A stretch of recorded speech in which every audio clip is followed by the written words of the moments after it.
Hello everyone, this is Dr. Pankaj Dudi, and in this video I will be discussing the recent UPSC AMO examination which was held on 22nd of December. So इस question paper में 150 questions पूछे गए थे जिनको कि मैं दो sections में डिवाइड करूंगा। फर्स्ट सेक्शन में मैं 75 क्वेश्चंस को डिस्कस करूंगा और उसके बाद नेक्स्ट वीडियो में हम नेक्स्ट 75 क्वेश्चंस को डिस्कस करेंगे and I will try to elaborate the questions along with the relevant references as much as possible. So currently the question paper set I am taking is the B set, right? And you can also check your questions along with their answers according to your set. So let's start the video. So the question number one was, according to Acharya Sushruta, match the list 1 and list 2 and select the correct answer using the code given below the list. So on one side you can see in the list 1 which attributes were given and in the list two their actions were given. तो यहाँ पर wish के गुणों को उनकी outcome से match करना था। तो इस क्वेश्चन का जो राइट आंसर है वो है C option is the right answer, जहां पर कि विश का लघु गुण जो है उसके कारण विश दुष्चिकित्सा होता है। विश के व्यवहारिक गुण के कारण प्रकृति भजेत प्रॉपर्टी उसकी होती है। तीक्ष्ण गुण के कारण वो मर्म बंधनों का छेदन करता है, मतलब मर्म बंधनों को नष्ट करता है। और अपने रूक्ष गुण के कारण विष वात का प्रकोपक होता है। तो C is the right answer. Second question was acute cyanide poisoning is an example of. So basically what kind of anoxia acute cyanide poisoning does? Option A was anoxic anoxia, B was anemic anoxia, third was stagnant anoxia, or fourth one was histotoxic anoxia.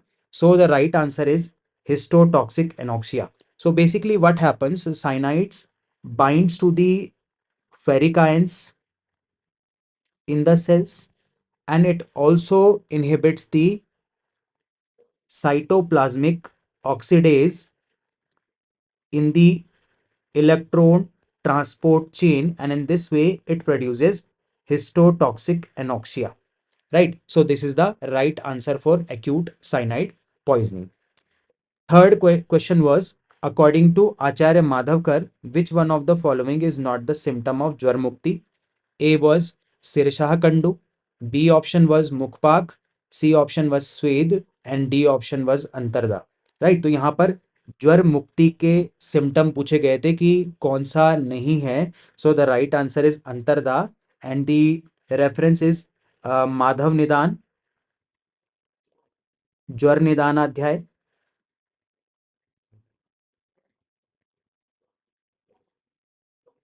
2/75। This is the reference for this question.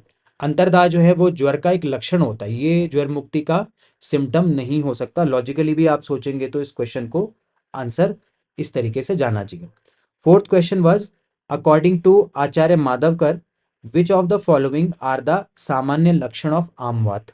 So option one was तृष्णा, two was ज्वर, third was Swed and fourth was Aruchi. So basically multiple options were given and accordingly there may be more than one correct option for this.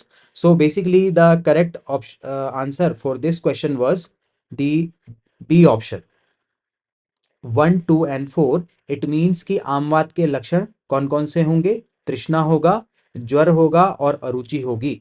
स्वेद जो है वो आमवात का लक्षण नहीं होगा। So basically आमवात में आम के जो लक्षण होंगे वो सबसे ज्यादा मैनिफेस्ट होंगे और ये जो स्वेद है it is not included in the सामान्य लक्षण ऑफ आमवात, right? So this is the reference from Madhav Nidan, आमवात निदान 25/6।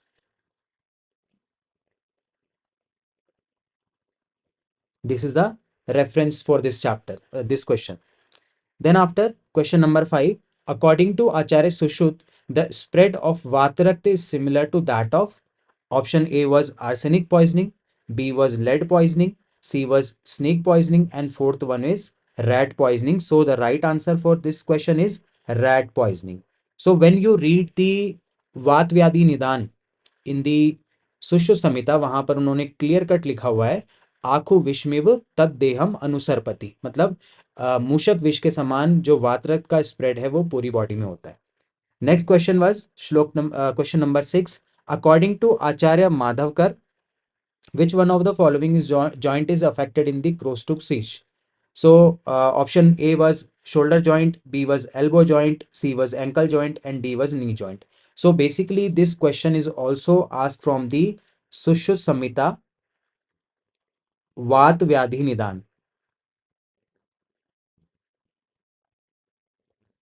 राइट। और वहां पर आचार्य सुश्रुत ने क्रोस्टुक शीर्ष का डिस्क्रिप्शन दिया है। सो बेसिकली क्रोस्टुक शीर्ष जो है वो वात और रक्त से होने वाला एक प्रकार का शोथ है जो कि जानु संधि में होता है। तो knee joint is the correct answer. Basically it is a inflammatory swelling which occurs due to the visceration of vat and rakt and particularly occurs at the knee joint. So right, option D is the correct answer. Okay, then question number 7. According to Acharya Madhavkar, excessive sweating, no sweating is the पूर्ण रूप। अति स्वेद और अस्वेद किस व्याधि का पूर्ण रूप है? ऑप्शन ए वॉज वातरक्त, बी वॉज उरुस्तंभ, सी वॉज आमवात एंड डी वॉज अश्मरी। So the right answer for this question will be वातरक्त। सो अति स्वेद होना और अस्वेद होना हम तीन डिजीजेस में पढ़ते हैं। एक तो हम पढ़ते हैं कुष्ठ के पूर्व रूप में, दूसरा हम पढ़ते हैं वात रक्त के पूर्व रूप में, और तीसरा हम पढ़ते हैं स्वेदवह स्रोतस के दुष्टि में, राइट। तो ये तीन क्लिनिकल कंडीशन आपको याद रखनी है जहां पर अस्वेद और अतिस्वेद का सिम्टम हमें देखने को मिलता है, right. Next question was according to Acharya Charaka which one of the following is not a synonym of निदान? कौन सा निदान का सिनोनियम नहीं है? So this question was asked from the Charaka Nidana. ज्वर निदान से ये क्वेश्चन पूछा गया था, चरक निदान 1 से। और लेट मी टेल यू कि हेतु के जो निदान हैं वो हेतु हेतु के जो सिनोनिमस हैं वो हेतु, निदान, आयतन, कर्ता, कारण, प्रत्यय और समुत्थान है। ये सभी हेतु के सिनोनिमस हैं। तो अगर आप चारों ऑप्शंस को देखेंगे तो परिणाम को निदान के सिनोनिमस में या हेतु के सिनोनिम्स में नहीं रखा गया। परिणाम बेसिकली एक प्रकार का निदान है। जब हम निदान के प्रकार पढ़ते हैं तो चरक निदान में असात्मी इंद्रियार्थ संयोग, प्रज्ञापराध और परिणाम, ये तीन प्रकार के निदान बोले गए। बट परिणाम is not the synonym of निदान। यहां पर सिनोनियम पूछा गया था। सो परिणाम will be the right answer. Question number 9. A patient aged 60 years has blood urea value of 60 mg per dl. His approximate blood urea nitrogen value will be: option A was 28 mg per dl, option B was 60 mg per dl, C was 100 mg per dl, and D was 120 mg per dl. So whenever we have to calculate the blood urea nitrogen of an individual, and when blood urea is given, so simply what we have to do, we have to multiply the blood urea along with 2.14, right. तो यहाँ पर blood urea patient का कितना दिया गया है? 60 दिया गया है। अगर हम इसको 2.14 से मल्टीप्लाई कर देते हैं तो ये आता है समवट 128.4 mg पर डीएल, और 128.4 mg पर डीएल की जो नियरेस्ट वैल्यू है वो है 120 mg per dl. So D will be the right answer. Now, question number 10. A person aged 35 years complains the symptom of weakness, fatigue, dyspnea on exertion, ringing in ears, pain in calf muscles, and excessive sleep.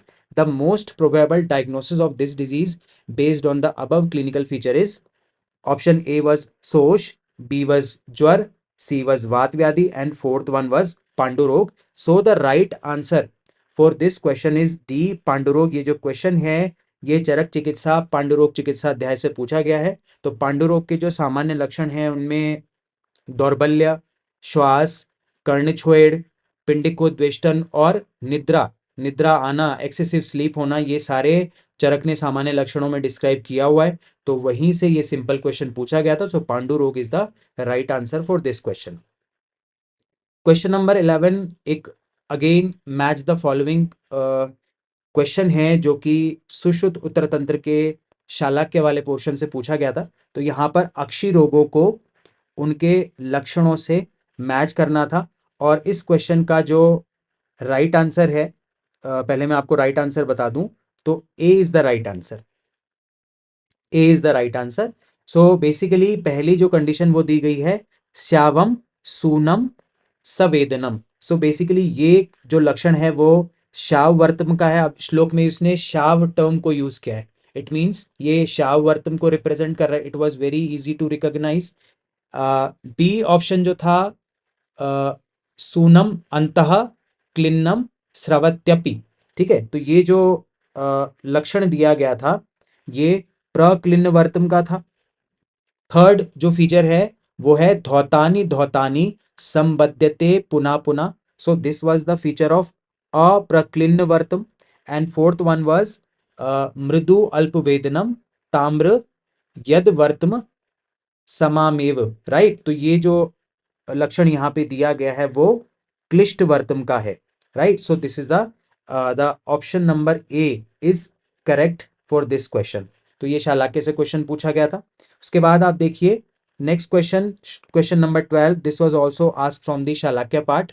According to Acharya Sushruta which one of the following are वातज असाध्य रोग। तो यहाँ पर again चार अलग अलग options दिए गए हैं, और मल्टीपल ऑप्शंस यहाँ पर आपको करेक्ट आंसर की फॉर्म में आंसर करना था। तो पहला ऑप्शन उन्होंने दिया था निमेश, सेकंड दिया था जलस्राव, तीसरा दिया था परिमलाई कांच, और चौथा दिया था गंभीरिका दृष्टि। तो यहाँ पर वातज असाध्य रोगों के बारे में पूछा गया था। तो this was very straight forward question. तो इसमें से जो निमेश और गंभीरिका हैं, ये दोनों वातज असाध्य रोग हैं। So the right answer for this question will be C. 1 and 4 are the correct choices, right? Then question number 13. According to Acharya Sushruत, विस्तीर्ण मृदु बहलम यकृत प्रकाश श्यावम, राइट। विस्तीर्णम मृदु बहलम यकृत प्रकाश श्यावम, ये कौन से अर्म का लक्षण है? ठीक है, तो अर्म जो होते हैं वो 5 प्रकार के होते हैं। उनमें से उन्होंने ये क्वेश्चन पूछा था। ऑप्शन ए वाज शुक्लार्म, बी वाज अधिमांसजर्म, सी वाज लोहितार्म, and D was स्नायुर्म।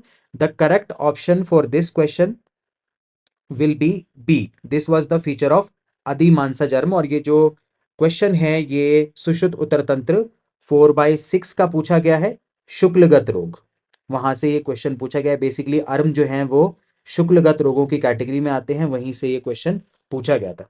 Now the next question is, according to Acharya Sushruta, दृष्टि अगोचर विभ्रमात्, दृष्टि अगोचर विभ्रमात् is the लक्षण of which पटलगत दोष, right? So option A was प्रथम, B was द्वितीय, C was तृतीय, and D was चतुर्थ. Again this was a very straightforward question which was asked from the Sushruta उत्तर तंत्र 7/10 दृष्टिगत रोगों से ये क्वेश्चन पूछा गया था, right. And the right answer for this question is द्वितीय पटल। ये द्वितीय पटलगत तिमिर का जो है वो लक्षण यहां पर बताया गया। Now 15th question, according to Acharya Sushruta, अशस्त्रकृत रोग आर। यहां पर भी जो क्वेश्चन है वो उसमें मल्टीपल आंसर्स दिए गए थे। तो निम्न व्याधियों में से कौन सी ऐसी व्याधि है जो अशस्त्रकृत कैटेगरी में आती है, जिनमें सर्जिकल इंटरवेंशन नहीं किया जाता?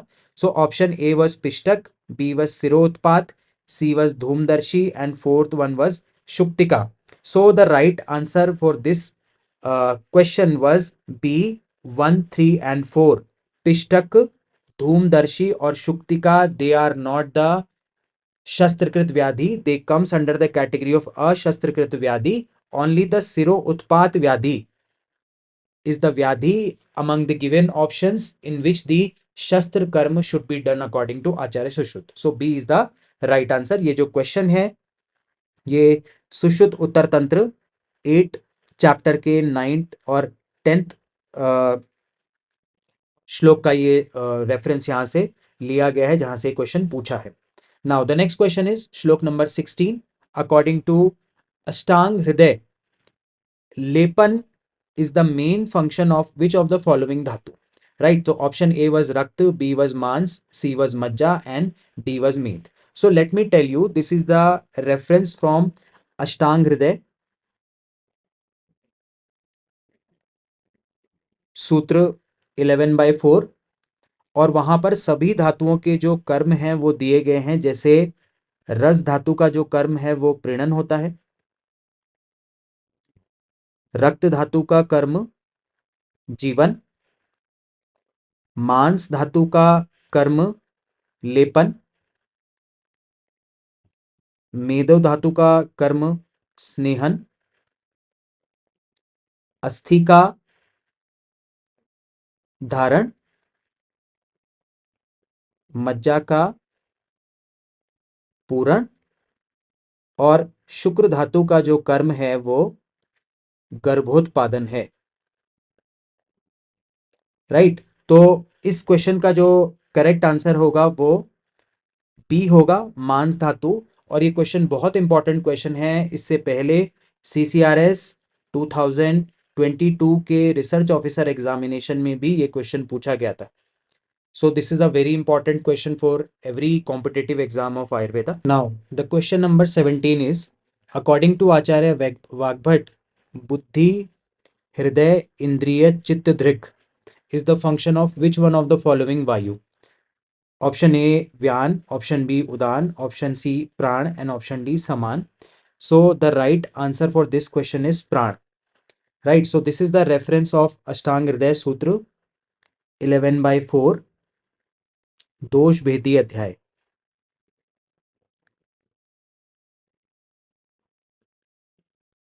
सो ये जो फंक्शन है ये प्राणवायु का है। Right. Question number 18 is, as per Sushruta संहिता, सर्वचेष्टा स्व अप्रतिघात, सर्वचेष्टासु अप्रतिघात is mentioned as the natural function of which one of the following? Option A, ojas, option B, mans, option C, majja, and D was rakt. So this is the question which was asked from Sushu Sutra 15th, dosh dhatu mal shay vritti, and the right answer for this question is ojas.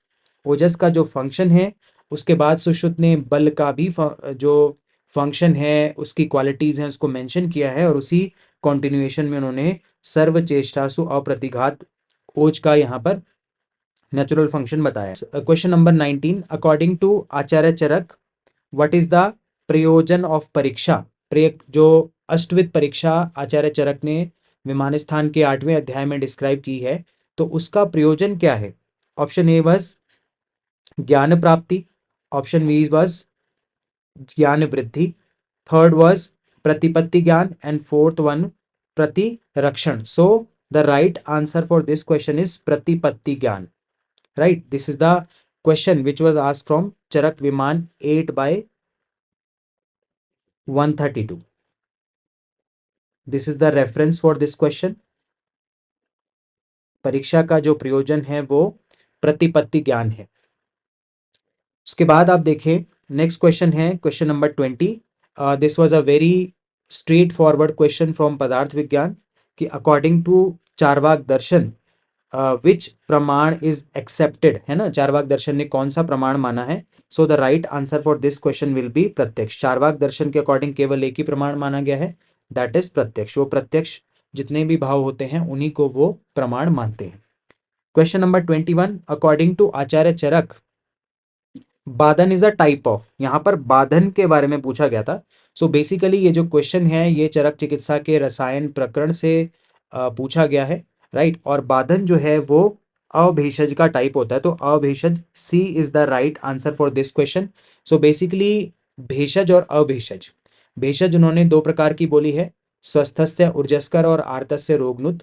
फिर स्वस्थस्य ऊर्जस्कर के भी दो type बोले हैं, रसायन और वाजीकरण। और जो अभेषज है वो दो प्रकार की होती है, एक है बाधन जो कि इस क्वेश्चन में पूछा गया है, और दूसरा होता है सा अनुबाधन। तो अभेषज मतलब which is harmful for our body, and it can be of two type. Vadhan, which has the acute deleterious effects on our body, and Sa-Anubadan, which have delayed effects, delayed deleterious or harmful effects on our body. So, Badhan and Sa-Anubadan, they are the type of abheshaj. Question number 22. According to Acharya Charak, which of the following are the complication of अकालपीत धूमपान? तो अकालपीत धूमपान के निम्न में से कौन से उपद्रव होते हैं? पहला था ऑप्शन सिराशूल, अंधत्व और पीनस.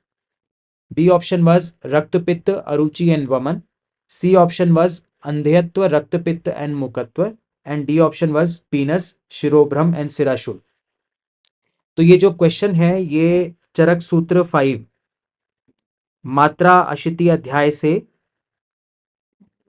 पूछा गया है ना. इस क्वेश्चन का जो रेफरेंस है वो चैप्टर नंबर 5 का 38 श्लोक है. और अकालपीत धूम के लक्षणों में बाधिर्य, आंध्य, मुकत्व, रक्तपित्त और शिरोभ्रम जैसे लक्षण बताए गए. ठीक है, शिरोभ्रम is also included. So C is the right answer for this question. Option C. Okay, then question number 23. According to Acharya Sushruta, the regular intake of which रस is beneficial during प्रावृत ऋतु? So ये जो question है ये सुश्रुत उत्तर तंत्र 64th chapter का 46 श्लोक से लिया गया है. तो प्रावृत ऋतु में कौन से रसों का जो सेवन है वो हितकर माना गया है? तो इसमें बहुत सिंपल सा क्वेश्चन पूछा गया था. देखिए, प्रावृत ऋतु में वात का प्रकोप होता है और वात शामक जो 3 रस हैं, ऑप्शन ए मधुर, अम्ल, लवण, इनका इनटेक प्रावृत ऋतु में बेनिफिशियल होता है. तो this is going to be the right answer for this question. स्वस्थ ऋतु वाले अध्याय से क्वेश्चन पूछा गया है. Next question, question number 24. According to Acharya Charaka, तैल is said to be. Option A was वात श्लेष्म प्रश्मना नाम श्रेष्ठम. ऑप्शन बी वात पित्त प्रश्मना नाम श्रेष्ठम. ऑप्शन सी श्लेष्म पित्त प्रश्मना नाम श्रेष्ठम. एंड ऑप्शन डी त्रिदोष प्रश्मना नाम श्रेष्ठम. सो ये जो क्वेश्चन है चरक सूत्र 25 यज्ञ पुरुषी अध्याय के अग्रय प्रकरण से लिया गया है. तो इसका जो राइट आंसर है, क्योंकि ये तेल के बारे में पूछ रहा है, तो तेल जो है वो वात श्लेष्म प्रश्मना नाम द्रव्यों में श्रेष्ठ होता है. अगर हम बात करें वात पित्त प्रश्मना नाम की, तो उसमें सर्पी श्रेष्ठ है. श्लेष्म पित्त प्रश्मना नाम में मधु श्रेष्ठ है. और त्रिदोष प्रश्मना नाम के कॉन्टेक्स्ट में अग्रय प्रकरण में हमें कोई भी डिस्क्रिप्शन देखने को नहीं मिलता.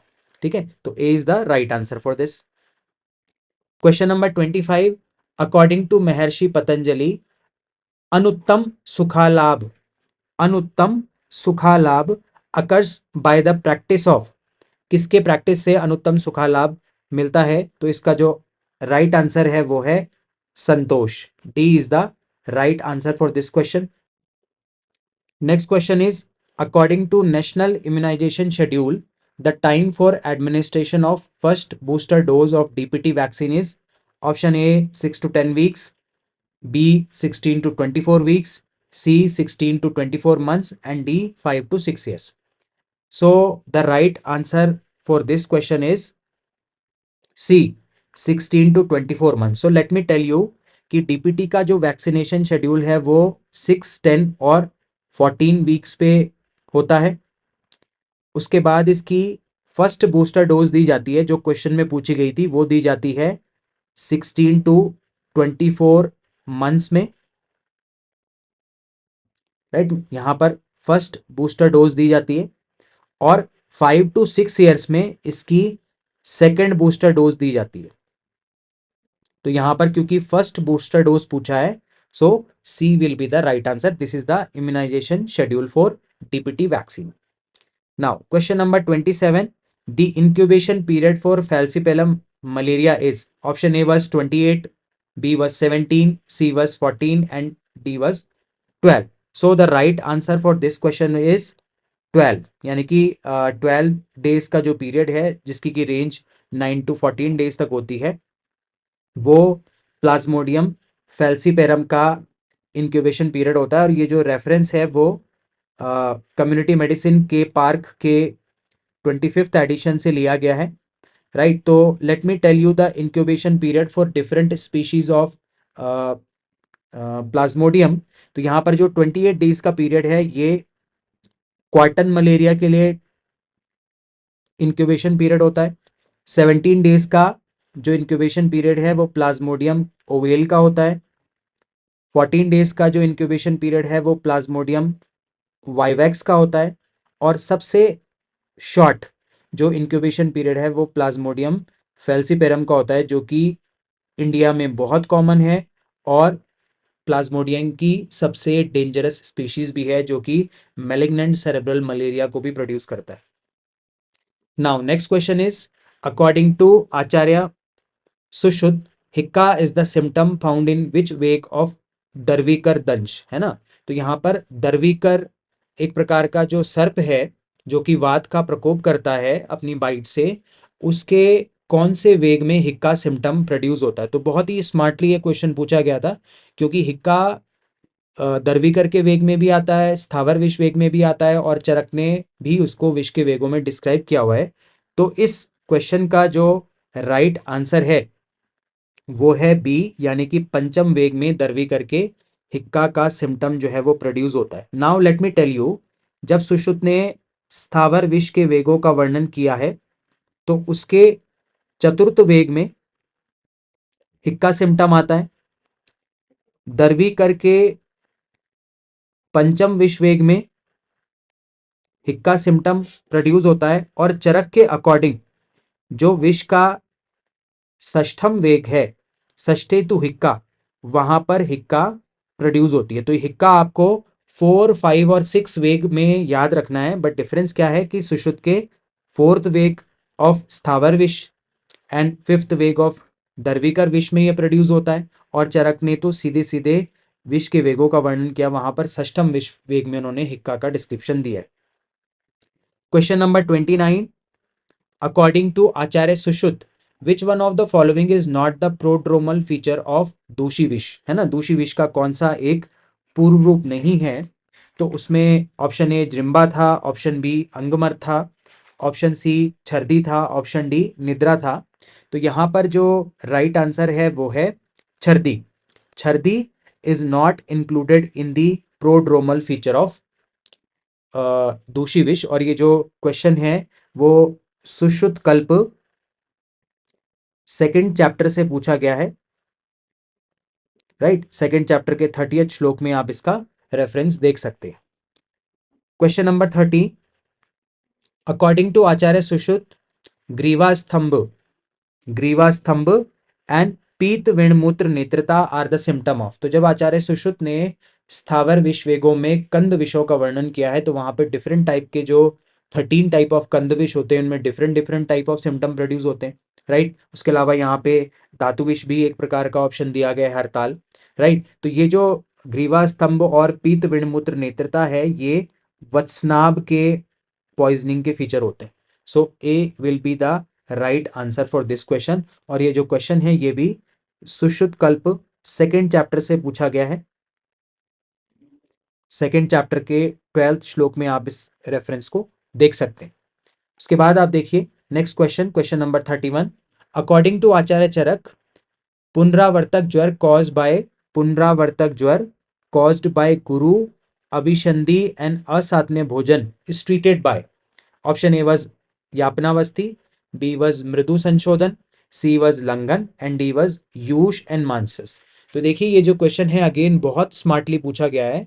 जब भी हम पुनरावर्तक ज्वर की चिकित्सा की बात करते हैं तो ये सारे जो ऑप्शंस हैं वो उसके कॉन्टेक्स्ट में करेक्ट होते हैं, लेकिन वहां पर क्वेश्चन में बहुत स्पेसिफिकली पूछा गया कि गुरु और अभिसंधि आहार एज अ कॉज अगर या असात्म्य भोजन एज अ कॉज अगर पुनरावर्तक ज्वर को प्रोड्यूस करते तब आपका ट्रीटमेंट चॉइस क्या होगी।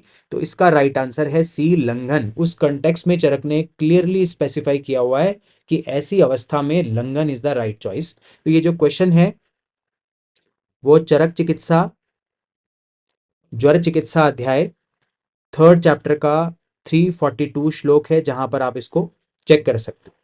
Next question is, according to Acharya Charaka, which one of the following is the correct sequence of treatment for अतत्व अभिनिवेश? सो अतत्व अभिनिवेश is a very special entity when we read the Charaka Samhita. तो इसका क्रम क्या होगा? तो इस क्वेश्चन का जो राइट आंसर है वो है ऑप्शन ए। सबसे पहले इसमें स्नेहन स्वेदन किया जाता है, उसके बाद पंचकर्म किया जाता है, फिर संसर्जन क्रम को फॉलो किया जाता है, उसके बाद रोगी को मेद्य अन्नपान का सेवन कराया जाता है। और ये जो क्वेश्चन है वो चरक चिकित्सा 10th चैप्टर का 61 श्लोक है, जहां से क्वेश्चन पूछा गया है। अपस्मार वाले अध्याय में हम अतत्व अभिनिवेश का वर्णन पढ़ते हैं।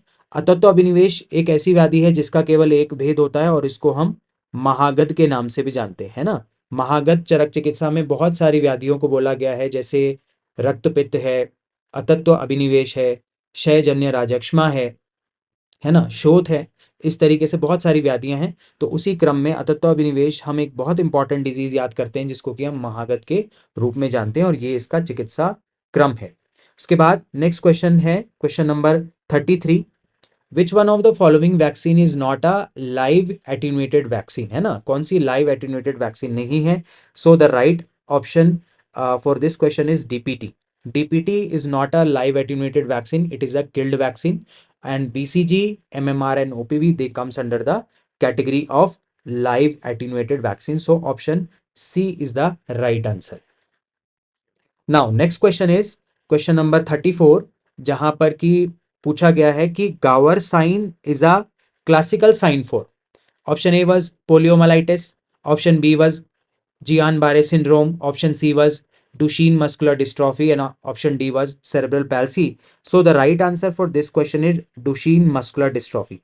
So basically जो Duchenne muscular dystrophy है, जिसको कि हम शॉर्ट फॉर्म में कहते हैं DMD, और एक दूसरी मस्कुलर डिस्ट्रॉफी है जिसको हम कहते हैं BMD, बेकर मस्कुलर डिस्ट्रॉफी। ये आयुर्वेदिक ओपीडी में आयुर्वेदिक पीडियाट्रिशियंस के पास एक बहुत कॉमन क्लिनिकल एंटिटी है, और ये क्वेश्चन पूछा गया है। तो basically let me tell you कि गावर साइन में क्या होता है कि because of the proximal weakness of the muscles, patient जो है वो सेल्फ क्लाइंबिंग करता है। जब वो एक सिटिंग पोजीशन से स्टैंडिंग पोजीशन में आता है तो अपने ऊपर ही क्लाइंबिंग करता है, इसको गावर साइन कहते हैं। And let me tell you some of the fact about the DMD कि ये एक एक्स लिंक्ड रिसेसिव कंडीशन है, राइट। और इसमें जो डिस्ट्रोफिन जीन है उसके अंदर म्यूटेशन होती है, जिसकी वजह से डिस्ट्रोफिन प्रोटीन की एब्सेंस होती है, और मसल के इनसाइड एंड आउटसाइड जो स्ट्रेस का डिस्ट्रीब्यूशन है वो इक्वल नहीं हो पाता। Over the period of time जो मसल है वो डिजेनरेट होती है, and it is replace by the fatty deposition, जिसको कि हम स्यूडो हाइपरट्रॉफी ऑफ मसल्स भी कहते हैं। बेसिकली इस कंडीशन में पेशेंट जो है वो अपने अर्ली 20s में या लाइफ के थर्ड डिकेड में उसकी डेथ हो जाती है because of respiratory failure and cardiac failure. Patient also has low IQ। And if you talk about the investigation, इसमें अगर आप इन्वेस्टिगेशन कराएंगे तो जो CPK लेवल्स होते हैं, क्रिएटिन फॉस्फोकाइनेज, वो पेशेंट में because of the muscle injury, muscle degeneration, elevated मिलते हैं। So these are some of the things which you can remember about muscular dystrophy for future exams. Now next question is in the context of WHO classification of xerophthalmia, what does mean X2, right? तो इस X2 का meaning क्या है WHO के xerophthalmia के classification में? Option A is conjunctival xerosis, option B corneal xerosis, option C Bitot spot, and option D corneal scarring. So the right answer for this question is corneal xerosis. So let me tell you the WHO classification. तो बेटा इसमें आप देखो, basically जीरोप्थैल्मिया का मतलब क्या होता है? जीरोप्थैल्मिया का मतलब होता है विटामिन ए की डेफिशिएंसी से जो ऑक्यूलर मैनिफेस्टेशंस होती हैं उनको जीरोप्थैल्मिया कहा जाता है, राइट। सो विटामिन ए जो है वो किसी भी इंडिविजुअल के विजन और उसकी एपिथेलियल इंटीग्रिटी, है ना, सेल्स की जो एपिथेलियल इंटीग्रिटी होती है उसको मेंटेन करने के लिए इंपॉर्टेंट होता है। ठीक है, तो जब विजन में ये नेसेसरी रोल प्ले करता है, अगर इसकी डेफिशिएंसी होगी तो विजन रिलेटेड सिम्टम आएंगे। तो डब्ल्यू का जो क्लासिफिकेशन है उसमें पहला पॉइंट है एक्स एन। एक्स एन का मतलब होता है night blindness.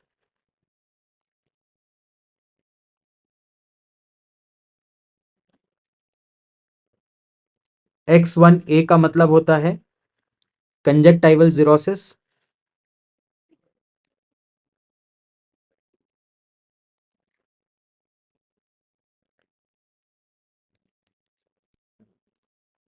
X one B का मतलब होता है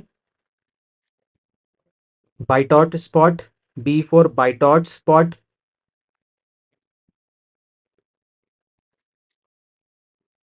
एक्स टू का मतलब होता है which was ask in the question corneal xerosis.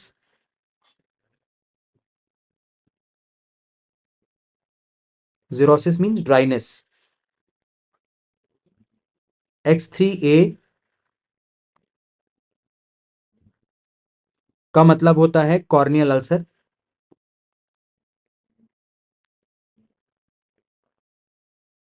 और एक्स थ्री बी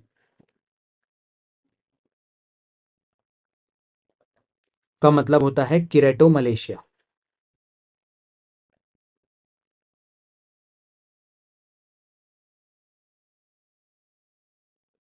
अब इस कॉन्टेक्स्ट में आप कुछ और चीजें याद रख सकते हैं, जैसे जो कंजक्टाइवल जीरोसिस है, it is the earliest marker of xerophthalmia, right. Second point you can remember, Bitot spot जो है वो जीरोप्थैल्मिया का एपिडेमियोलॉजिकल मार्कर है। एपिडेमियोलॉजिकल मार्कर, इट मीन्स कि अगर बाइटॉट स्पॉट कम्युनिटी में ज़्यादा दिख रहा है तो वो रिप्रेजेंट करता है कि कम्युनिटी में विटामिन ए की डेफिशिएंसी मार्क्ड है। और जो X3A और X3B की मैनिफेस्टेशन है corneal ulcer keratomalacia, they are the irreversible changes in eye due to vitamin A deficiency. These are the irreversible changes. So these are the extra points you can remember for future exams. उसके बाद आप देखें question number 36, which one of the following clinical features does not come under the major criteria of acute rheumatic fever. Again acute rheumatic fever का जो question है वो आयुर्वेद के competitive exams में बहुत फ्रीक्वेंटली देखने को मिलता है। सो यहाँ पर कौन सा ऐसा फीचर है जो कि मेजर क्राइटेरिया में इन्वॉल्व नहीं होता है। सो इस क्वेश्चन का जो राइट आंसर है वो है monoarthralgia, option D. So let me tell you for the diagnosis of acute rheumatic fever. So in the Jones criteria, there is a major criteria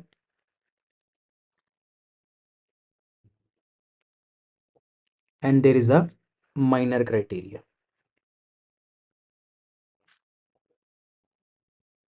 right? Major criteria में जो features आते हैं वो हैं, जैसे पहला फीचर है carditis. Basically it is a pancarditis, means all three layers of heart are involve. Then second one is arthritis, more specifically speaking it is migratory polyarthritis, right. इसका मतलब क्या है कि कभी पेशेंट को नी जॉइंट में inflammatory signs दिखेंगे, कभी एल्बो जॉइंट में, कभी किसी और जॉइंट में माइग्रेटरी पॉलीआर्थराइटिस होता है। उसके बाद थर्ड फीचर है Sydenham chorea. Sydenham chorea basically abnormal form of movements होती है पेशेंट के हैंड्स में, and it is also known as Saint Vitus dance. Chorea basically adult में भी हो सकता है, बच्चों में भी हो सकता है। तो बच्चों में जो कोरिया होता है वो उसको सिडेनम कोरिया कहते हैं, वो एक्यूट रोमैटिक फीवर की मैनिफेस्टेशन है। और एडल्ट्स में जो कोरिया होता है वो हंटिंगटन्स डिजीज में होता है, जो कि एक न्यूरोलॉजिकल डिसऑर्डर है। उसके बाद आप देखिए नेक्स्ट फीचर है erythema marginatum, it is a skin manifestation. And the last point in major criteria is subcutaneous nodules. If we talk about the minor criteria, first point is monoarthralgia, means pain in joint. or more specifically a single joint, monoarthralgia. Second is fever of more than 38 degrees centigrade, more than or equal to 38 degrees centigrade. Third is elevated ESR or elevated CRP. These are the acute phase reactant. And fourth one is prolonged PR interval in the ECG, right? Prolonged PR interval. So major criteria के features और minor criteria के features ये होते हैं और इनके basis पे diagnosis बनाई जाती है। तो उसने क्वेश्चन में पूछा था कि कौन सा एक मेजर क्राइटेरिया का पार्ट नहीं है। सो मोनो आर्थ्रेल्जिया तो माइनर क्राइटेरिया में इन्वॉल्व है, तो ये इसका राइट आंसर होगा। उसके बाद आप देखें question number 37, what is the daily recommended dietary allowance of vitamin C for 6 to 12 months of infants as per ICMR National Institute of Nutrition Report 2020 updated 2024। तो 6 से 12 महीने के जो इन्फेंट्स होते हैं उसमें विटामिन सी का आरडीए पूछा गया था। So right answer for this question will be 27 mg। B is the right answer. ये बहुत ही स्ट्रेट फॉरवर्ड एक क्वेश्चन था जो यहाँ पे पूछा गया था। उसके बाद आप देखिए नेक्स्ट क्वेश्चन है question number 37, question number 38, according to Acharya Kashyapa नाभि समन्ततः शोथा श्वेत अक्षी नख वक्रता, राइट। तो बेसिकली नाभि समन्ततः शोथा मतलब पेरी अम्लाइकल एडिमा एंड श्वेत अक्षी नख वक्रता मतलब अक्षी में, नख में और मुख में श्वेत वर्णता होना मतलब पेलनेस होना। तो काश्यप के वेदना अध्याय से क्वेश्चन पूछा गया है and the right answer for this question will B Pandu, right. This is also a very important question. तो जो वेदना अध्याय है वो काश्यप संहिता का बहुत इंपॉर्टेंट है, जिससे अक्सर क्वेश्चन एग्जाम में पूछे जाते हैं। Next question is this is also from Kashyapa Samhita कि what is the dose of सर्पी फॉर जात मात्र।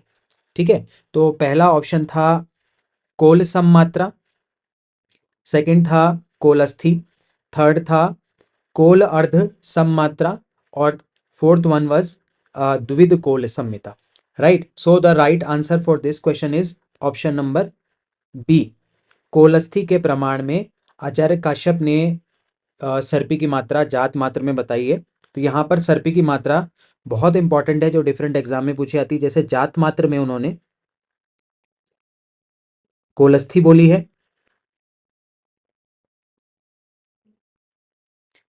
5 से 10 दिन के बच्चे में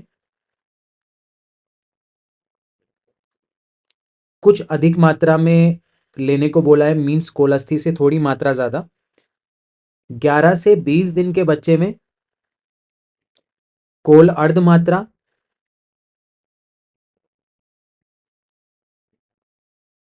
1 माह के बच्चे में कोल मात्रा, 3 माह के बच्चे में 2 कोल की मात्रा में सर्पी का सेवन, 4 माह के बच्चे में शुष्क आम्लक के बराबर और 5 से 6 माह का जो बच्चा होता है उसमें उन्होंने सर्पी की मात्रा बोली है आर्द्र आम्लक के बराबर। ठीक है, तो शुष्क आम्लक जो होगा वो आंवला जो कि श्रिंक स्टेट में है, और जो आर्द्र आम्लक होगा मतलब जो फ्रेश आंवला होता है ऑब्वियसली उसका साइज बड़ा होगा। तो इस तरीके से इंक्रीजिंग एज के साथ में जो सर्पी की मात्रा है वो भी बढ़ती जाती है। तो एक बहुत इंपॉर्टेंट क्वेश्चन है जो कि आप फ्यूचर एग्जाम के लिए भी प्रिपेयर कर सकते। Question number 40, according to Acharya Sushruta कृमि दंतक is cause due to which of the following दोष। तो कृमि दंत में दोष पूछा गया था। ये क्वेश्चन बहुत ही स्ट्रेट फॉरवर्ड क्वेश्चन है जो सुश्रुत निदान 16 चैप्टर जो मुख रोग वाला अध्याय है वहां से पूछा गया है। तो उसके 31 श्लोक में आपको इसका रेफरेंस मिल जाएगा and the right answer for this question is वात दोष, है ना। वात दोष के कारण कृमि दंत की अवस्था जो है वो उत्पन्न होती है। नाउ क्वेश्चन नंबर 41, उल्वक रोग belongs to which one of the following type of disease, है ना। उल्वक रोग किस प्रकार का रोग है। सो ऑप्शन ए वज सहज, बी वज गर्भज, सी वज संघात बल प्रवृत्त एंड डी ऑप्शन वज स्वभावज व्याधि, है ना। तो the right answer for this question is सहज। तो बेसिकली उल्वक रोग जो है इसका डिस्क्रिप्शन अष्टांग संग्रह के द्वारा उत्तर तंत्र में किया गया है। उत्तर तंत्र के सेकंड चैप्टर में 191 से 193 श्लोक के बीच में आपको इसका रेफरेंस मिलेगा। और इसको सहज व्याधि या अंबुपूर्ण रोग भी कहते हैं, है ना। सहज और अंबुपूर्ण दोनों ही उल्वक रोग के पर्याय है। उसके बाद आप देखें क्वेश्चन नंबर 42। यहाँ पर अगेन लिस्ट 1 को लिस्ट 2 से मैच करने का यहाँ पे ऑप्शन दिया हुआ है, राइट। तो बेसिकली ये जो क्वेश्चन है वो चरक चिकित्सा 30 योनि व्यापक चिकित्सा अध्याय से पूछा गया है, जहाँ पर कि विभिन्न प्रकार के स्तन्य दोषों को उनसे होने वाली मैनिफेस्टेशन से मैच करना है ना। तो इस क्वेश्चन का जो राइट आंसर है वो है A is the right answer for this question. तो बेसिकली स्तन्य के वैरस्य दोष के कारण कृच्छेण चा विवर्धते, मतलब बच्चे की जो ग्रोथ होती है वो डिफिकल्टी से होती है या बहुत स्लो ग्रोथ होती है। विवर्णता, है ना, दुग्ध के या स्तन्य के विवर्ण होने से जो उसकी मैनिफेस्टेशन है वो भिन्नविट, मतलब जो बेबी है उसको डायरिया हो सकता है। अति स्नेह के कारण श्वास रोग बच्चे को हो सकता है, और स्तन्य के गुरु गुण के कारण उसको हृदय रोग हो सकता है। So A is the right choice for this question. बहुत ही इंपॉर्टेंट क्वेश्चन है। जो 8 प्रकार के स्तन्य दोष हैं वो हर एक एग्जाम में वेरिएबली पूछे जाते हैं, तो ये एक इंपॉर्टेंट क्वेश्चन है आपके फ्यूचर एग्जाम के लिए भी। उसके बाद क्वेश्चन नंबर 43, ये भी कौमारभृत्य का क्वेश्चन है। यहाँ पर बोला गया है कि a lean and thin baby present with fever, anorexia, cow urine like body odor. This is a very important key point given in the question by which you can identify the clinical condition. On examination, black colored prominent vein are seen over the abdomen. What is the probable diagnosis according to Acharya Vagbhat? तो basically ये जो question है ये अष्टांग हृदय, उत्तर स्थान 3/26 का reference है ना। बाल ग्रह प्रतिषेध से ये क्वेश्चन पूछा गया है। तो इस क्वेश्चन का जो राइट आंसर है वो है मुखमंडिका, है ना। मुखमंडिका बेसिकली जो एक क्लिनिकल कंडीशन है जिसमें कि उदर पर विभिन्न प्रकार की राजियां मिलती हैं, गोमूत्र समगंधिता मिलती है, ज्वर मिलता है, एनोरेक्सिया मिलता है, ठीक है। और बेसिकली मुखमंडिका का जो क्लिनिकल जो कोरिलेशन है मॉडर्न मेडिसिन में वो इंडियन चाइल्डहुड सिरोसिस या शेन सिंड्रोम से किया जाता है। तो एब्डोमिनल इनलार्जमेंट होना और वेसल्स का प्रेजेंट होना, पोर्टोसिस्टेमिक शंट के फॉर्म में कैपुट मेडुसा प्रेजेंट होना, ये सारे मुखमंडिका के लक्षण देखने को मिलते हैं। Now question number 44, which one of the following is called पुत्रिणी। पुत्रिणी फॉलोइंग में से क्या है? स्त्री रोग, बाल रोग, प्रमेय पीड़िका या अस्थिभंग। So this question was asked from the Sushruta Nidana, जहां पर की प्रमेय पीड़िकाओं का वर्णन है। तो बेसिकली ये एक प्रकार की प्रमेय पीड़िका है। सो लेट मी रिकॉल कि चरक ने प्रमेय पीड़िकाओं के 7 भेद बोले हैं। उन 7 भेदों में 3 एक्स्ट्रा टाइप सुश्रुत ने ऐड किए हैं, मसूरिका, पुत्रिणी और विदारिका, है ना। काश्यप के अकॉर्डिंग हम 8 प्रकार की प्रमेय पीड़िकाएं बोलते हैं। उन्होंने अरुंशिका ऐड की है, और भोज ने 9 प्रमेय पीड़िकाएं बोली हैं। उन्होंने कुलत्तिका एक एक्स्ट्रा टाइप बोला है। तो सुश्रुत के जो 3 एक्स्ट्रा प्रमेय पीड़िका के टाइप हैं अपार्ट फ्रॉम चरक, उसमें पुत्रिणी एक प्रकार होता है, ठीक है। तो ये जो रेफरेंस है सुश्रुत निदान 6/16 का है, वहां से आप इसको देख सकते हैं। So now next question is question number 45, जहां पर कि चरक संहिता के अकॉर्डिंग कुछ लक्षण दिए गए हैं, उनको उसकी आउटकम से जो है वो मैच करना है करेक्टली। तो इसका जो राइट आंसर है वो है ऑप्शन सी, राइट। तो यहाँ पर लिस्ट ए में या लिस्ट 1 में कुछ लक्षण दिए गए हैं। जैसे पहले बोला गया है संतो यान्ति पुनर्भव अप्राकाम्य भवन्ति चा। सो बेसिकली ये जो रेफरेंस है ये चरक सूत्र 5/38 का रेफरेंस है, जहां पर कि ये रेफरेंस पादांशिक क्रम के कॉन्टेक्स्ट में बोला गया है कि क्रम से जो शरीर में उत्पन्न गुण होते हैं वो अप्राकम्य होते हैं, है ना, मतलब वो स्थिर रहते हैं और जो क्रम से शरीर से दूर दूर किए गए दोष होते हैं उनका पुनर्भव यानी कि रिलैप्स या रिकरेंस नहीं होती। सेकंड इसमें स्टेटमेंट दी गई थी, अवयव प्रभाव अनुमानेन एव। सो बेसिकली ये जो स्टेटमेंट है ये विकृति विषम संवेद के बारे में बोला गया है, जो कि चरक विमान 1/10 का रेफरेंस है। फर्स्ट चैप्टर के 10th श्लोक में आप ये रेफरेंस देख सकते हैं। सी स्टेटमेंट दिया गया था, प्रकृति वायु एवचा, है ना, वात प्रकृति होना, तो ये निद्रा नाश के एक हेतु है। निद्रा नाश के हेतु चरक ने सूत्र स्थान के 21th चैप्टर में 57 श्लोक में आप देखेंगे तो विकार प्रकृति कार्य और काल, तो वात प्रकृति होना जो है वो निद्रा नाश का एक हेतु हो सकता है। डी स्टेटमेंट उन्होंने दिया था, अपरिसंख्यया अविष्कृतम व्याख्याता, अविष्कृतम टर्म यहाँ पे यूज किया गया है, तो ये बेटा बोला गया है नानात्मज विकार के लिए।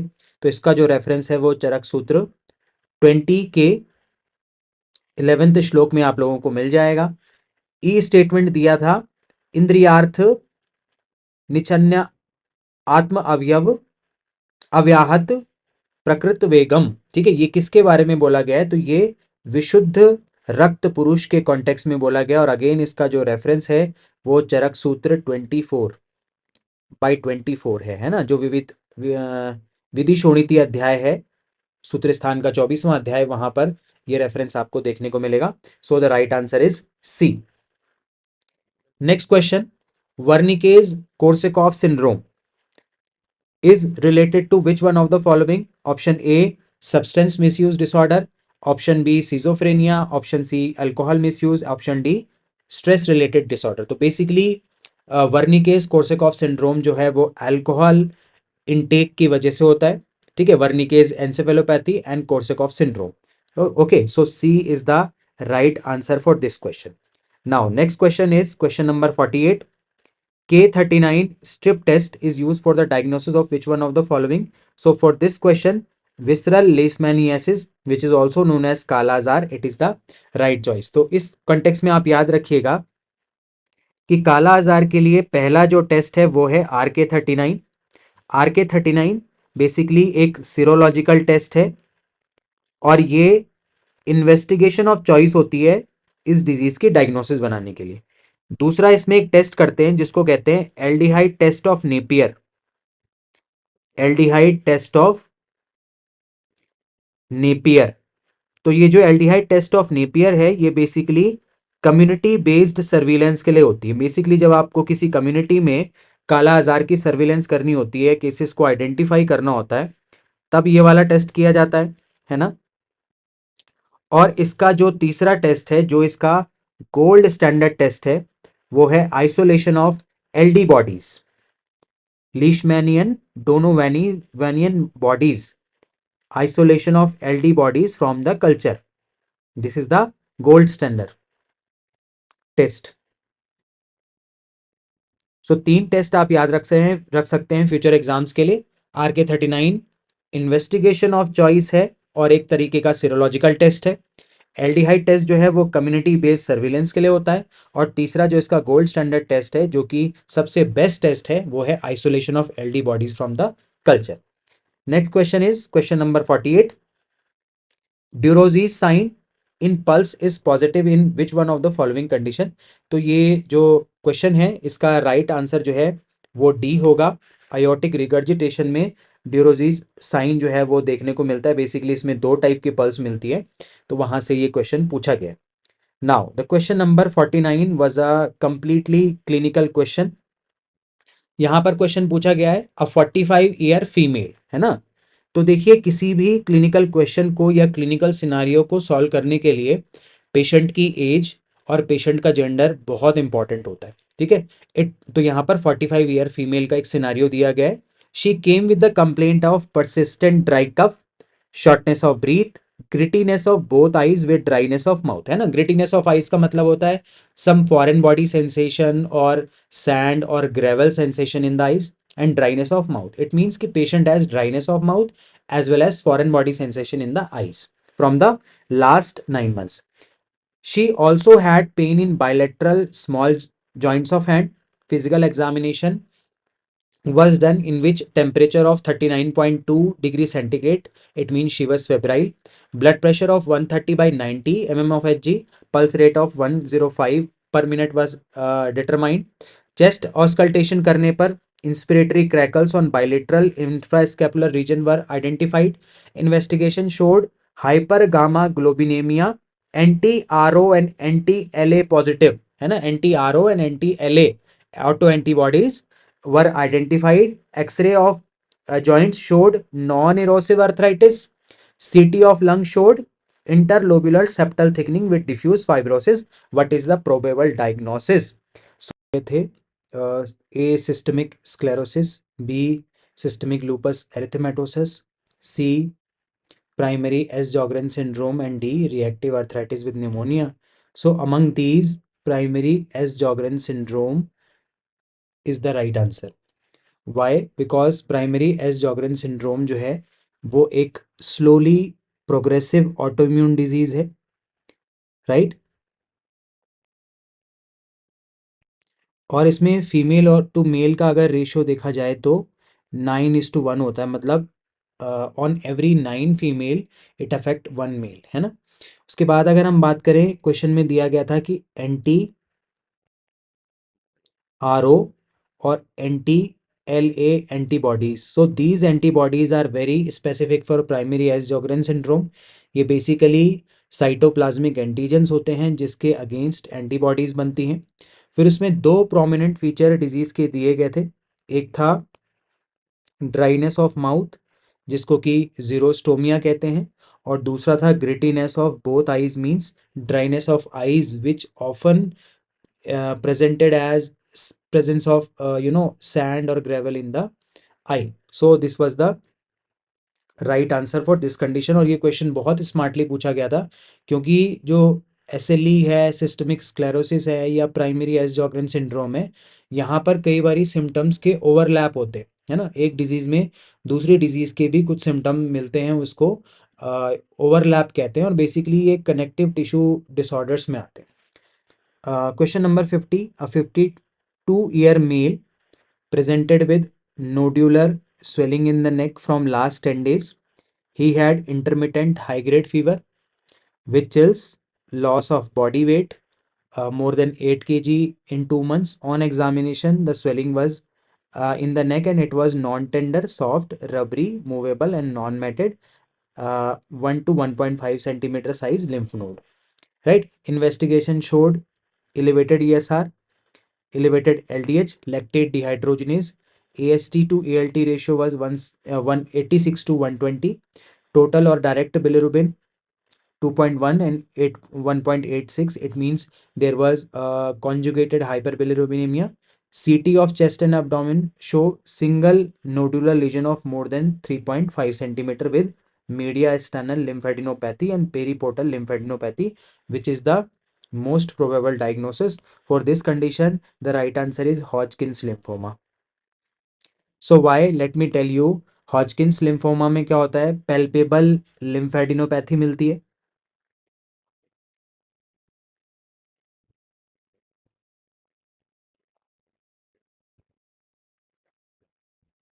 राइट? दूसरा, जो लिम्फ नोड होते हैं वो नॉन टेंडर होते हैं, which was also given in the question. Third, usually the lymph nodes are present in the supraclavicular और एक्सिलरी एरिया, और इसमें उसके साथ साथ मीडियास्टेनल एडिनोपैथी भी मिलती है।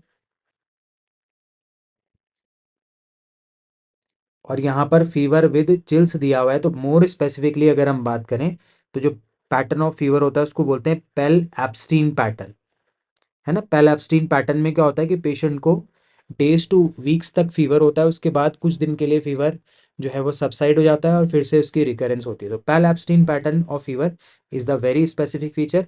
जबकि अगर हम बात करें मल्टीपल माइलोमा, माइलोडिस्प्लास्टिक सिंड्रोम और पॉली प्रो लिम्फोसाइटिक ल्यूकेमिया, वो इस तरीके से प्रेजेंट नहीं करते, right?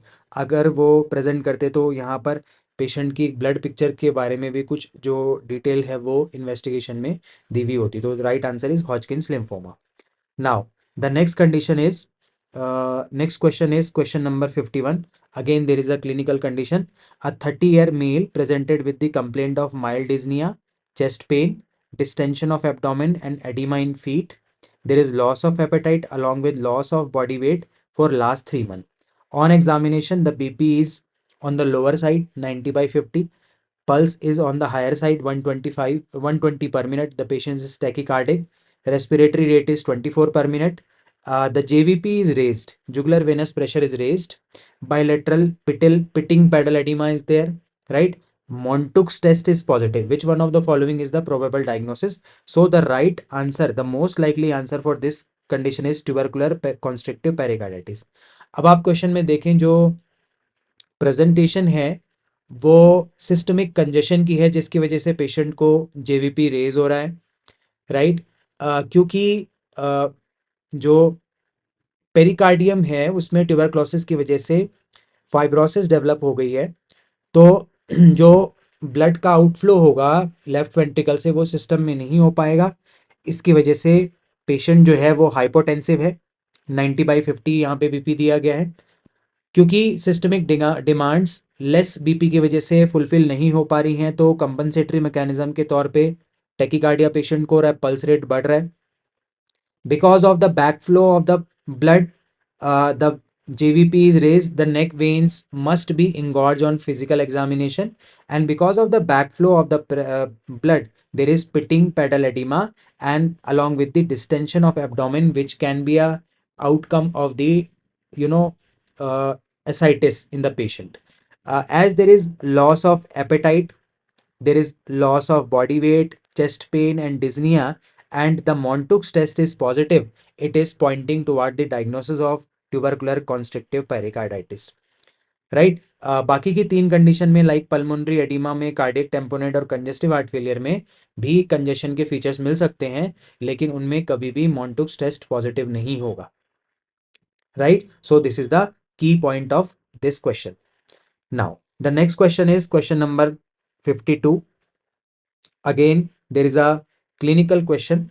A 54-year mine worker that present with the complaint of dry cough, breathlessness, feeling of chest discomfort, and weight loss more than 4 kg in last 20 days.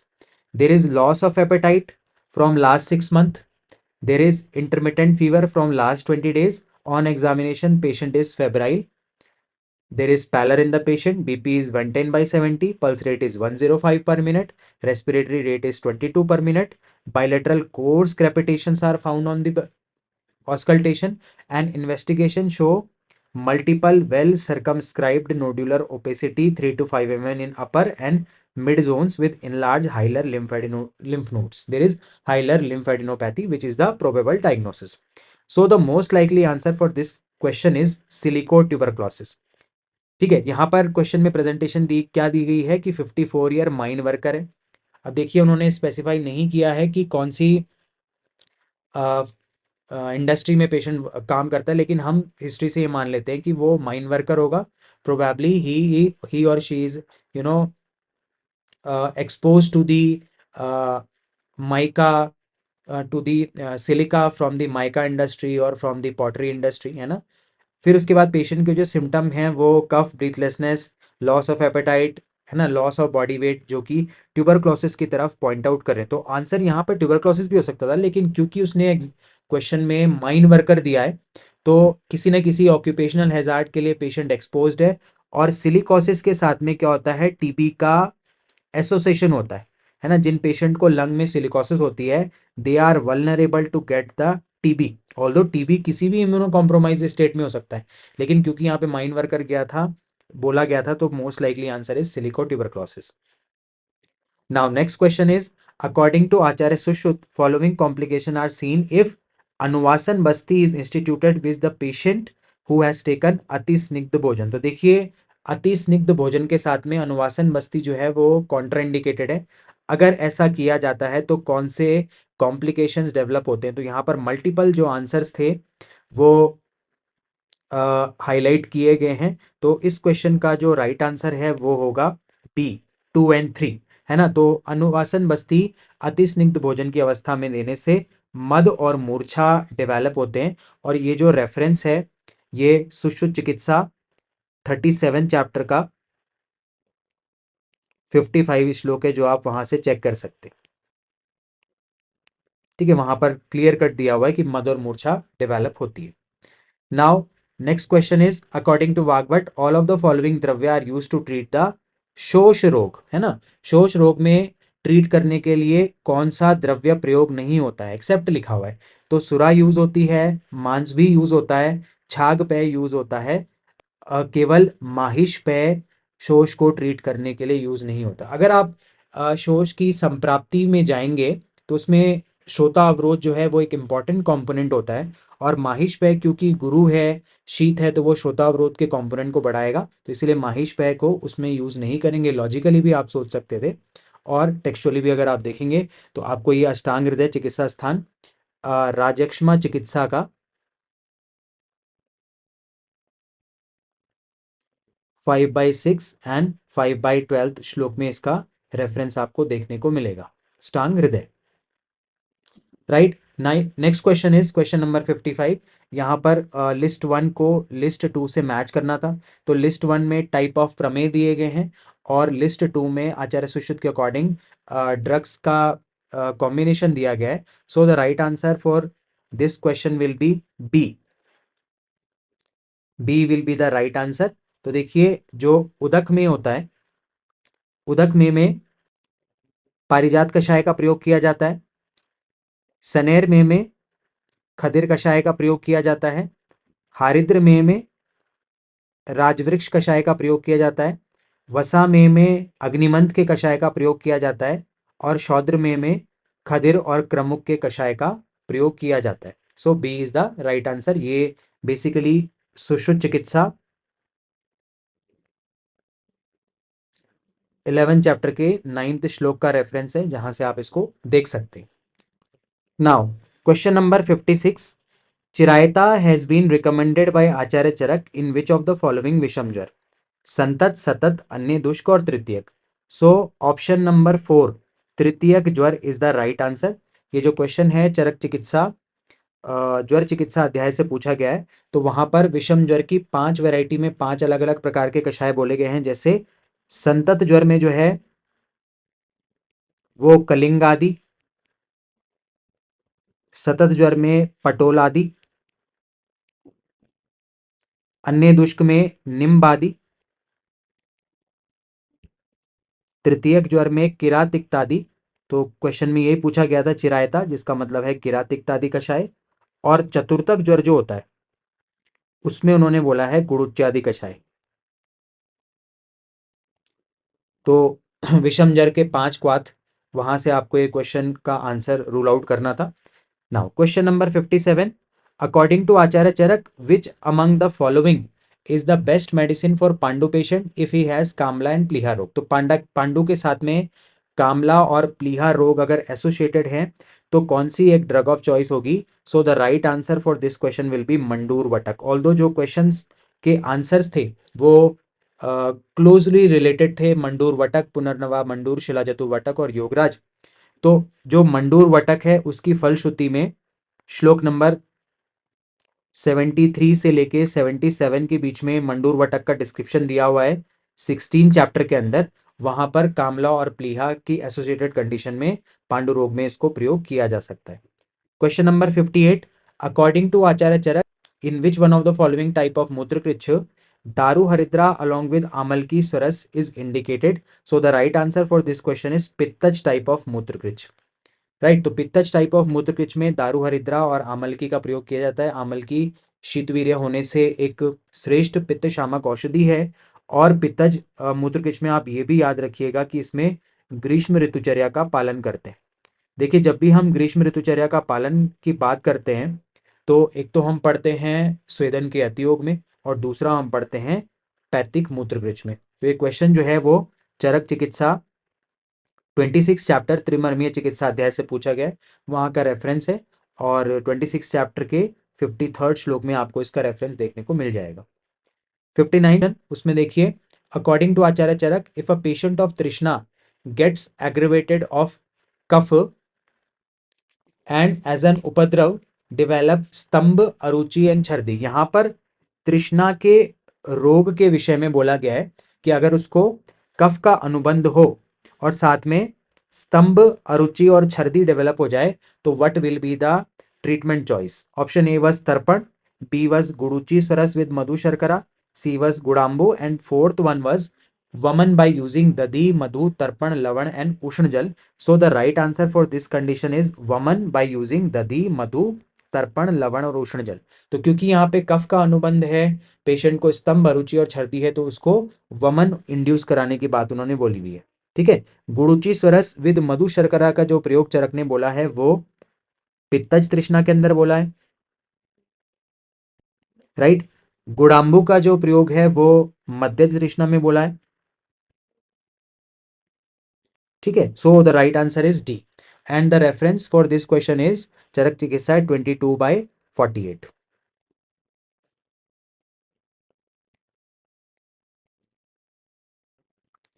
Now next question is question number 60. According to Acharya Charak, if a patient of Shoth Rog develops aruchi due to restriction of Agni caused by Shoto Vibandh, then he should be treated with option A Erand Tel with Mansras, B Mansras only, C Madhya and Arisht, and D Erand Tel only. So the right answer for this condition is Madhya and Arisht. So if you read the शोध चिकित्सा अध्याय, वहां पर एक condition दी है कि अगर शोध के रोगी को विडवात संग हो जाए तो उसको एरंड तेल को मांसरस के साथ में भोजन से पूर्व यूज करना चाहिए, और अगर पेशेंट को शोतो विबंध अग्नि अरुचि हो जाए, है ना, अग्नि नाश हो जाए, अरुचि हो जाए, तब उस पेशेंट को जो है मध्य और अरिष्ट का प्रयोग करना है. ठीक है. तो that is why this is the right answer and the reference for this question is Charaka चिकित्सा 12/28. ठीक है. तो जो ऑप्शंस थे वो बहुत ही क्लोजली रिलेटेड थे, तो आपको यहां पर आइडेंटिफाई करना था. Question number 61. फॉर द चिकित्सा ऑफ शुद्धावेग धारण, व्हाट काइंड ऑफ आहार इज इंडिकेटेड बाय आचार्य चरक? कौन से प्रकार का आहार उन्होंने शुद्धावेग में बोला है? तो this was the very simple question from Charaka सूत्र 7 नववेगान धारणी अध्याय. स्निग्ध उष्ण गुरु, स्निग्ध शीत गुरु, स्निग्ध शीत लघु या स्निग्ध उष्ण लघु. So the option number D स्निग्ध उष्ण लघु इज द राइट ऑप्शन, है ना. This is the reference of Charaka सूत्र 7/20.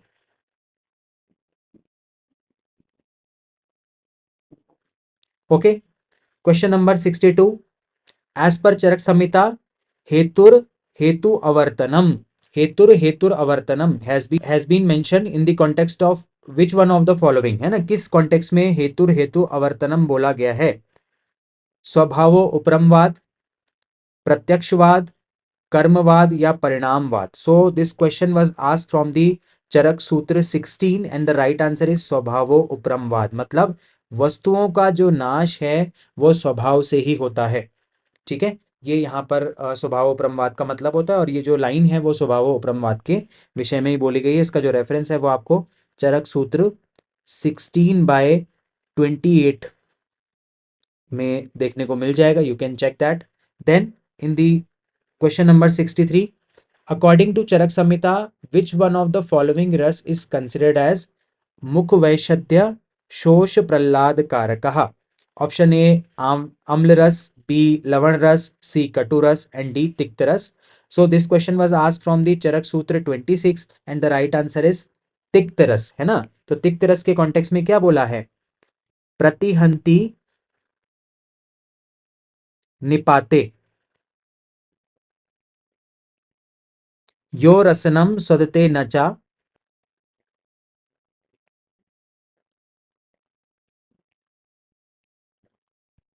यो रसनम सदते न चा, सा तिक्तो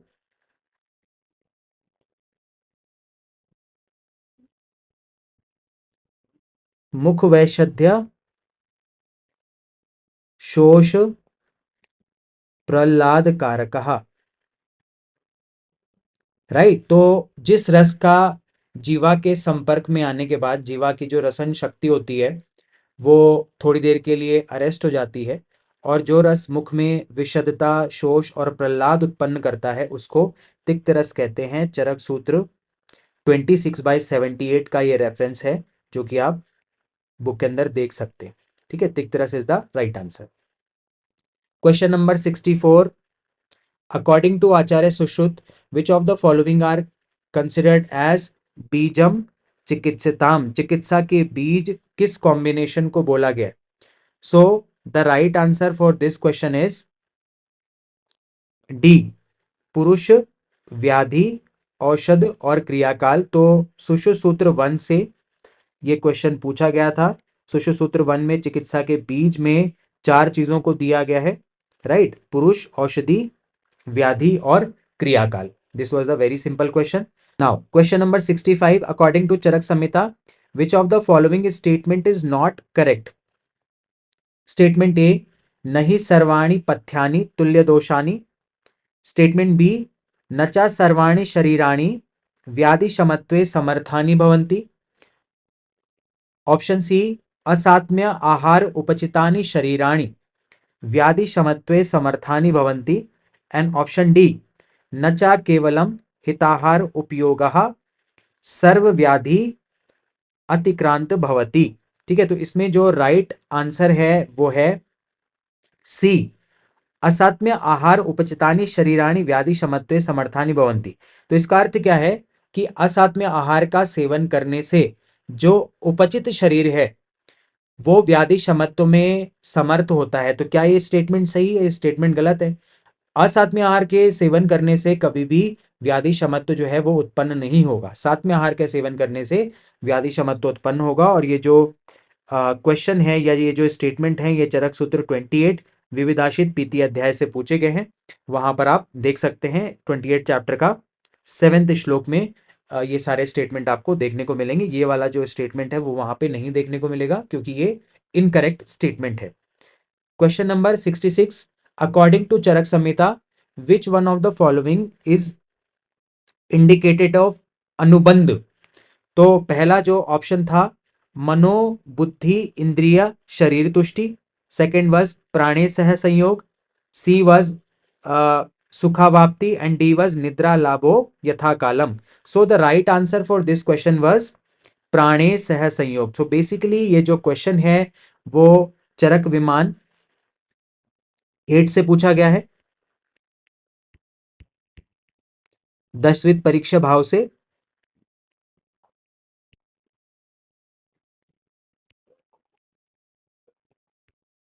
10वीं परीक्षा भाव से क्वेश्चन पूछा गया है। तो यहां पर अनुबंध जो है वो प्राणे सह संयोग के लिए है। सुखावाप्ति जो है वो कार्यफल के कॉन्टेक्स्ट में बोला गया है, और उसकी जो आउटकम होती है कार्यफल की वो होती है मनोबुद्धि इंद्रिय शरीर तुष्टि। और एक और यहाँ पर क्वेश्चन बोला गया, एक और जो पार्ट हम पढ़ते हैं वो है कार्य। तो कार्य क्या होता है? धातु साम्य होता है जिसकी आउटकम होती है विकारो उपशमम, और जिससे निद्रा लाभो यथा कालम की प्राप्ति होती है ना। तो ये 10वीं परीक्षा भाव से क्वेश्चन पूछा गया था जो आप देख सकते हैं। Question number 67, according to Acharya Charaka, लक्षण ऑफ ऑल महाभूत are perceived by which one of the following? किस एक से पंच महाभूतों के लक्षण को जाना जा सकता है? ए स्पर्शनेन्द्रिय, बी श्रोतेंद्रिय, सी रसनेन्द्रिय एंड डी दर्शनेन्द्रिय। तो बेसिकली ये जो क्वेश्चन है चरक शारीर 1 से पूछा गया है, कतिधा पुरुषी शारीर से। तो यहां पर सभी महाभूतों के गुण हैं, जैसे पृथ्वी महाभूत का जो गुण है वो खरत्व होता है, जल महाभूत का जो गुण है वो द्रवत्व होता है, वायु महाभूत का जो गुण है वो चलत्व होता है, अग्नि महाभूत का गुण उष्णत्व होता है, और आकाश महाभूत का जो गुण है वो होता है अप्रतिघात, मतलब कहीं पर भी न रुकना, अप्रतिघात। और इन सभी का जो ज्ञान है वो स्पर्शनेन्द्रिय के द्वारा होता है। सो स्पर्शेंद्रिय, option A is the right answer for this question. Okay, then question number 68, according to Acharya Charaka, प्रत्यय is the synonym of which one of the following. प्रत्यय किसका एक सिनोनियम है? तो इसका जो राइट आंसर है वो निदान है। ये बेसिकली चरक संहिता के ज्वर निदान अध्याय से क्वेश्चन पूछा गया है और निदान से दो क्वेश्चन पूछे गए थे। प्रीवियसली क्वेश्चन पूछा गया था कि विच one of the following is not included in the synonym of निदान, तो वहां पर परिणाम जो है वो राइट आंसर था। और यहाँ पर पूछा गया है कि प्रत्यय किसका एक सिनोनिमस है, तो निदान का ये सिनोनिमस होता है। Then after question number 69, according to Acharya Charaka match the list one with list two. तो लिस्ट वन में ऑर्गन दिया गया है या एंटिटी दी गई है और उसका कैरेक्टरिस्टिक दिया गया है। इस क्वेश्चन का जो राइट आंसर है वो बी होगा। राइट, स्पर्शनेंद्रिय, it should be match with the चेत समवायी। स्पर्शनेंद्रिय के लिए त्रिस्तैष्णी अध्याय में क्या बोला गया है? चेत समवायी, मतलब हमारे सत्व के साथ में उसका कनेक्शन होता है। दूसरा, युक्तिकृत बलम, युक्तिकृत बल शुड बी मैच विद दी आहार चेष्टा योगम, है ना। बल जो होता है वो सहज, कालज और युक्तिकृत तीन प्रकार का होता है। युक्तिकृत बल जो है वो आहार और चेष्टा, फिजिकल एक्टिविटी और डाइट पे डिपेंडेंट होता है। ये भी त्रिस्तैष्णी अध्याय का रेफरेंस है। शाखा, it should be match with the रक्तादि धातु एंड त्वचा, है ना। जैसे रोग मार्ग बोले गए हैं, शाखा वाय रोग मार्ग में आता है जिसमें रक्तादि धातु और त्वचा है, तो शाखा should be match with the रक्तादि धातु एंड त्वचा। एंड युक्ति प्रमाण के लिए बोला गया है बहु कारण योगजान, है ना। तो युक्ति के कॉन्टेक्स्ट में हम बहु कारण योगजान वाली कोटेशन पढ़ते हैं। तो this is the right match for this question. तो इस तरीके से इसका बी जो है वो राइट आंसर होगा। उसके बाद आप देखिए 70th question, according to Acharya Charaka the artha dvaya obtained bye सद्वृत्त, है ना। सद्वृत्त के कारण अर्थ द्वय की प्राप्ति होती है और उस अर्थ द्वय में क्या चीजें आती हैं? तो याद रखिएगा कि अर्थ द्वय में आरोग्य और इंद्रिय विजय आता है। तो 70th क्वेश्चन का A will be the right answer and the reference for this question is Charaka सूत्र 8/80, इंद्रियोपक्रमणीय अध्याय।